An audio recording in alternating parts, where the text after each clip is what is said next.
Hi, it's Dawn, and last week my most popular video was one where I showed you how to use the paper trimmer to do something different.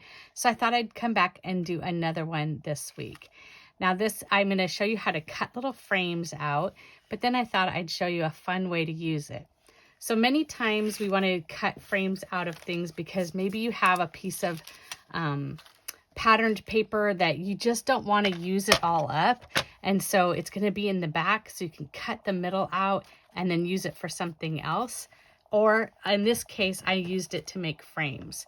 So what I'm going to do, this piece of cardstock is 5.5 by 5.5, but it actually doesn't matter the size because here on the paper trimmer, I'm going to line it up with 1 inch, drop this down, and I'm going to start my blade at 1 inch.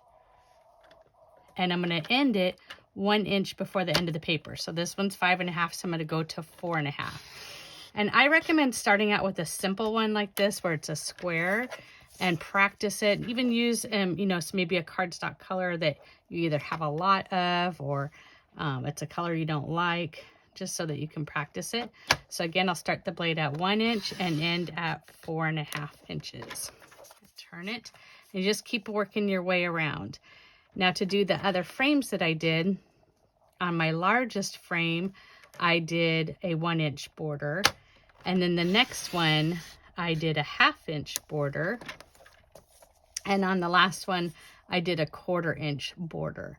And I'll show you that to you again after I finish this off. So this is my last side. I'm starting it at 1 inch and going to 4.5 inches. It's a little hard for me to do this and not put my head in the camera. And then if you ever get little spots like that, you can just use your scissors. This one was so close, it just popped right out. So now imagine that this was a 12 by 12 piece of paper. I could have this cool frame layer stuff on it, and then it'd have the center that I could use for another project. So let me bring in them again. This one, I did a 1 inch border. Then I did pattern paper at a 1/2 inch. I'm sorry, 1 inch, 1/2 inch, 1/4 inch. And then I also put it through the embossing folder. So here on this one, here's my 1 inch. I ran it through the embossing folder. And then this is two-sided paper. So if you flip it over, you can get some nice contrast in there. And I did that without any pattern.